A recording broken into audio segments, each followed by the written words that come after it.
I'm sorry. Okay? I'm sorry I missed a week. Okay? I can't help that. What do you mean there's a punishment? Yeah, actually, yeah, I got your note this morning.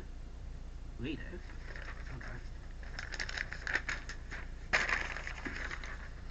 Pay a forfeit for missing a week of the CWS. Which I couldn't... Alright, okay, fine. This punishment will entail guest presenters starting from when we decide. Okay, carry on. The guests will also get to pick the review that you get to watch. Oh, perfect. Read the last bit. Okay. This guest will pass the test. Kind regards, the boss. Okay, what the fuck is that supposed to mean? Hello? Hello?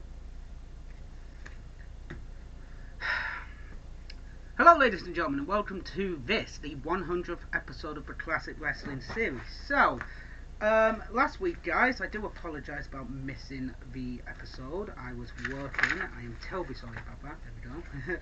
So, yeah. So, the powers that be have stated that due to me missing the week, guest presenters will be coming up every once in a while, starting from when they decide. Okay then, that's fair enough. But seeing that they want to pick the review, the guest, I've had to scramble together to get an episode up. So I do apologise about that. So I was looking through the reviews, and we've only done one NWA TNA review from the weekly pay-per-views. So, which was episode 39 of the NWA TNA weekly pay-per-views for episode 34 of the Classic Wrestling series. I will leave a link right here to that episode, guys, if you want to check that out at the end of this video. But why don't we have a look at an episode that happened 2 weeks previous to episode 39. So let's have a look at NWA TNA weekly pay-per-view episode 37. Oh boy, this is not the episode I wanted, but can't be helped, guys. Let's do this. So first up, ladies and gentlemen, we had a Glenn Gilberti promo. Hooray! I do not like Glenn Gilberti when he talks, but he's talking to Delo Brown about the NWA Championship match coming up tonight, which is him facing Jeff Jarrett, Delo Brown. And then AJ Styles comes out, attacks Glenn Gilberti, they get into a brawl. Glenn Gilberti wins it, amazingly. Raven comes out, does nothing, gets in Glenn's face, and then Delo Brown comes up, and oh my god, there's dissension in the ranks of the Sports Entertainment Extreme. Hooray! Really don't care about that, guys. So that happens, and then we have a promo with Conan and Jerry Lynn talking about the history of Lucha Libre and the X Division, and how Jerry Lynn respects that tradition, goes to Japan. He's known Conan since 95-96, and he's wanting to elevate the Lucha Libre style with the X Division style as well. Conan and Jerry Lynn had a match previously, last week I believe, and a mysterious Lucha Libre star came in and attacked Jerry Lynn. Conan was none the wiser to it. Turns out he was, because of issues that Jerry Lynn supposedly has with the Lucha Libre styles. But Jerry Lynn says no, he respects it, and he wants to have a good match with anyone, and if he does face off against a Lucha Libre star, he will have a great match with them. So Conan says, okay, I was behind the attack last week, but I'll tell you now, I am not going to be involved in any more of your matches. So Jerry Lynn accepts it. So he's facing Kid Cash for the X Division Championship tonight, which is always good. So let's see. Oh my god, now we've got more talking. Fucking Raven. Hooray. Why do we need to deal with Raven? Okay, one moment, guys. So we just had Raven talking about how it is his destiny to become the NWA World Heavyweight Champion. He would do, I believe in 2005, I could be wrong on that one, for his first and only win, world title reign under the NWA banner, where he won a King of the Mountain match, if I recall, in 2005. So next up, oh my god, more fucking talking! How much talking do we need in one fucking hour? So now it looks like we're talking about the history of Dusty Rhodes and David Flair with the NWA Championship. So we'll get to that, and then hopefully we'll get to our first matchup. So Dusty's talking about the bunkhouse match they had last week with David Flair, trying to get the NWA Championship that David Flair stole from his father Rick, and basically Brian Lawler just grabs it back. And now finally, 18 minutes into this fucking episode, we get to watch wrestling, and it's Brian Lawler versus Chris Harris of America's Most Wanted. Let's watch this match. So we just had Chris Harris versus Brian Lawler. This was actually an okay matchup. David Flair is with Brian Lawler, obviously, and basically just interrupts the match twice. Tries to hit Brian Lawler tries to hit Harris with the NWA Championship, dodges it, hits David instead. Catatonic on the belt gets the visual win for Chris Harris, but unfortunately David Flair is there to prevent the win, and Brian Lawler wins the match. And then afterwards they hit, Brian Lawler hits the high top drop or whatever it was called in WWF on Chris Harris. Desi Rhodes comes out, grabs the belt, and Brian Lawler takes it back. Another fucking promo, and basically Brian Lawler challenges Dusty Rhodes to a ladder match for the NWA Championship that they currently hold. Yay! I don't ever think that Dusty's ever been in a championship match in a ladder match. I don't think so. Could be wrong. Next up, we've got more talking where the Sandman and Perry Saturn are talking about their mystery man going up against the Harris brothers, the racist Harris brothers, or whatever you want to call them, and Brian Christopher Daniels. God damn it, there's so many names to keep track of. Then the Disciples of the New Church and Father James Mitchell comes up and says, I helped you out last week, pick one of my guys to help you this week. And someone just turns around and says, no. Perry Saturn says, we've got it sorted, so we've got it sorted. So the Disciples of the New Church are going to get involved in their match, obviously. Next up we have, it's a pre-Mickey James, Alexis Lily taking on Trinity. Let's watch this match. So we just had Trinity versus Alexis Lily. I'm going to refer to her as Mickey James from now on, guys. I do apologise about that. This was very entertaining between these two women. Trinity is damn good. I mean, she hit a perfect moonsault, but misses Mickey James, obviously. But then all of a sudden, a shooting star press gets the win for Trinity. 1, 2, 3. These two worked really well together and gelled very well, I thought. Raven comes out halfway through the match and just sits in the corner. Then Kid Cash comes out to basically be like, what the fuck are you doing, mate? And then after the match, Raven just DDTs Trinity. Kid Cash is about to run in and just goes, nope, fuck that shit, I'm out, and just walks off. Raven grabs Alexis and walks to the back. And then we have another fucking promo with Jeff Jarrett. Oh my god, how many promos do we need in 1 hour? And basically he's turning heel at this point and unfortunately grabs Goldilocks by the neck. Not a fan of that, ladies and gentlemen. Really not. Very tasteless, I have to admit by that one. Again, it's one of those things in TNA.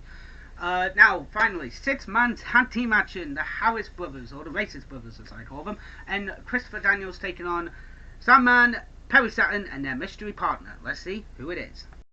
So the mystery partner turned out to be New Jack! Holy shit, New Jack! This is just a dumping ground for ECW and WWF's talent. So, 6-man tag, we actually got some pretty decent wrestling from Perry Saturn and Christopher Daniels until smash happens and everybody starts brawling with everybody.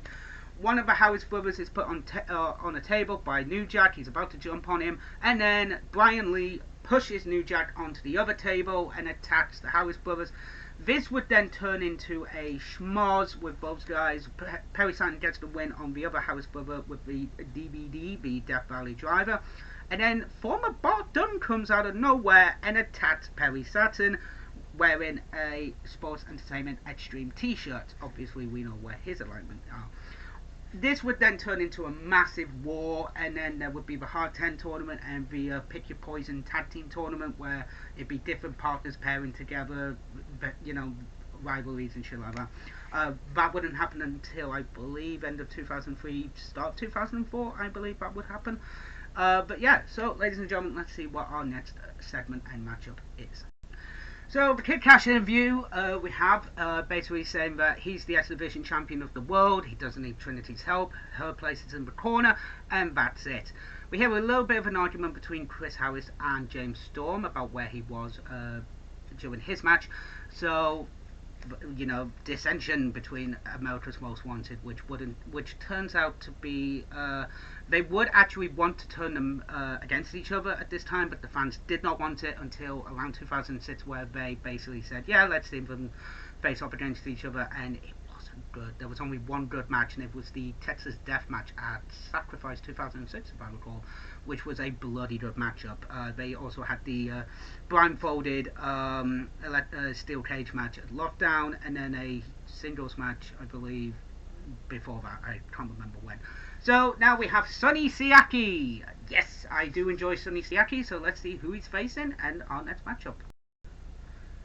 David Young versus Sonny Sayaki. This was an okay matchup, and nothing really of note happened. Sonny went for the Sayacalypse now, missed it, roll up, 1, 2, 3, David Young wins. What the fuck? Yeah, this was okay. I mean, it wasn't decent, it was okay. But Sonny Sayaki would come out of his shell more when he would win the X Division Championship, I think. Very entertaining. This was a good match, do not get me wrong, but just nothing really of note happened until the ending. So let's see the aftermath and find out what's happening next. So the aftermath is David Flair and Athena handcuff Sonny Sayaki to the ring ropes, and then brings in Sonny Sayaki's manager, and basically David Young just spine busts her. Like, fuck me, that was a painful spine buster. Leading to, we now have The Truth, Ron The Truth Killings, they're known as R-Truth in WWE, talking about something, so let's see what he has to talk about. So the promo package for Ron The Truth Killings was how he became the first black American, first black African American NWA World Heavyweight Champion, and Dusty Rhodes saying a black man didn't win the World Championship, the man won the championship. And he would turn on Jeff Jarrett, and he would bring in the former Viscera to basically attack Sports Entertainment Extreme. Now, ladies and gentlemen, we've got Eli Skipper, primetime Eli Skipper, versus Ron The Truth Killings. This is going to be a good matchup. Let's watch it. So we just had Eli Skipper versus R-Truth, and this was a good matchup between these two men. Very enjoyed this match. A lot of high octane moves. R-Truth was about to get on the mic, but then Eli Skipper gets in and basically starts a matchup. High octane action. Daniels does get involved, but luckily Ron Killings manages to block it, gets it, and then hits a top rope X Factor, I want to call it. Basically just does a standing suplex from the top rope and gets the win. And then Daniels gets in, kicks him, and then Nelson Knight gets involved, the former Viscera, and basically just pancakes the pair of them. So we'll see our next segment and our next matchup. That was a very entertaining match, I have to admit that one. So we get the Brian Watts promo. He's at some charity event and basically flaunting it at the fact that Jeff Jarrett isn't there. Talks to a few other guys and whatever. It's one of those things where I'm not really interested in it. Then we have announcements for next week's pay-per-view. It's going to be Dusty Rhodes and Brian Lawler in that ladder match, and Armed Asylum, Sandman and New Jack taking on the Harris Brothers. Holy shit. But now, Lynn versus Kid Cash for the X Division Championship. Oh boy, this is going to be good. Let's watch it. So we just had Kid Cash versus Jerry Lynn in the X Division Championship match, and this was a good matchup. Very entertaining, very well paced. The X Division at this time was fucking brilliant.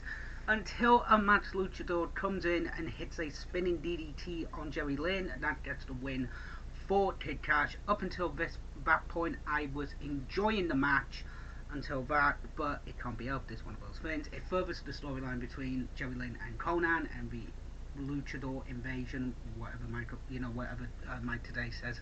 And now we have the promo package for Delo Brown and Jeff Jarrett, and it's all about business. Let's get to that main event. So we just had Delo Brown versus Jeff Jarrett for the championship, and this was entertaining.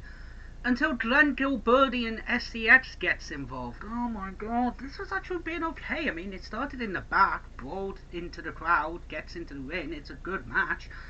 And then everyone from SCX gets involved to a degree, and it's boring. Glenn super kicks Delo by mistake after Delo hits him with a belt, after fucking David Young hits him with a belt. Oh my god. So much interference, and it ends. Jeff Jarrett wins, lol, and then Raven comes out, they're about to get it on. Alexis gets in the ring, and Jarrett hits her with a chair, and then it just fades to black. So this was an okay show, don't get me wrong. What did I think of it? It was good. But at the same time, just so much interference and so much damn talking to a degree. So, best match of the night, it was either the X Division title match or Eli Skipper versus R-Truth. There was a little interference in both matches, but if I had to pick between the two, I would have to go with Kid Cash versus Jerry Lynn for the X Division Championship. That was just a fun match. So guys, thank you very much for watching episode 100 of the Classic Wrestling Series. Next week, well, I don't know what's going to happen. I don't know if we're going to have an extra episode for you guys to make up for last week's. I don't know yet. So, with that being said, I will see you hopefully for AEW Dynamite. We also have NXT TakeOver and SummerSlam to watch this week. Yay! I am going to be a tired boy, ladies and gentlemen. But we have SummerSlam, like I say, and AEW and NXT TakeOver 31. Joe versus Crush, I am looking forward to that one. So guys, thank you very much for watching, and I will see you for the AEW Dynamite review. TTFN, ta-ta for now.